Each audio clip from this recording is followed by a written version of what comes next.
Legacy Telugu stories, పిల్లల నీతి కథలు, తాబేలు ఎలుగుబంటి. ఒక అడవిలో ఒక ఎలుగుబంటి ఉండేది. దానికి తనకు చాలా బలముందని చాలా పొగరు.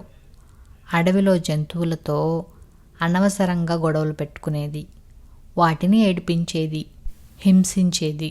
దాంతో అడవిలోని జంతువులన్నీ ఎలుగుబంటి గొడవ ఎప్పుడు వదులుతుందా అని ఎదురుచూస్తూ ఉన్నాయి. ఆ అడవిలో సింహాలు, పులులు వంటి పెద్ద పెద్ద జంతువులు ఏమీ లేకపోవడంతో ఎలుగుబంటికి ఎదురే లేకుండా పోయింది. ఎలుగుబంటి ఒకరోజు అడవిలోని జంతువులను అన్నింటినీ పిలిచింది. ఈ అడవిలో నన్ను ఓడించే వాళ్ళు ఎవరైనా ఉన్నారా? ఉంటే నాతో పోటీకి రండి, లేకపోతే రేపటి నుంచి నేనే ఈ అడవికి రాజును. మీరంతా నేను చెప్పినట్లు వినాలి అను సవాలు చేసింది. జంతువులు భయంతో ఏవీ ముందుకు రాలేదు. ఆ అడవిలో ఒక తాబేలు ఉంది. అది చాలా తెలివైంది.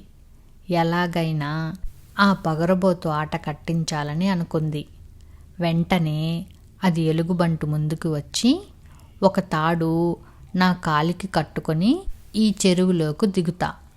నీకు నిజంగా అంత బలమే ఉంటే నన్ను బయటికి లాగగలవా అని అంది తాబేలు.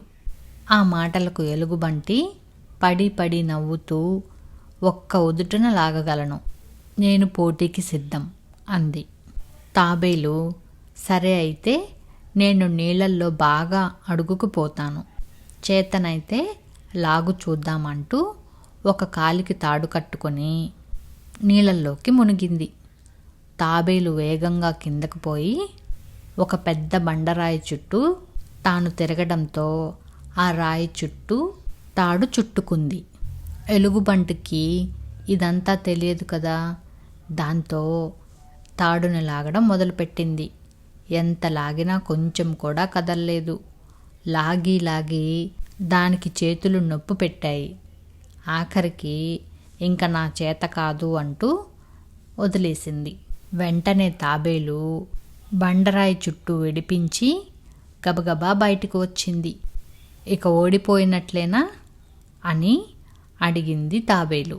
ఎలుగుబంటి సిగ్గుతో వాటికి మొహం చూపించలేక అడవి వదిలి వెళ్ళిపోయింది.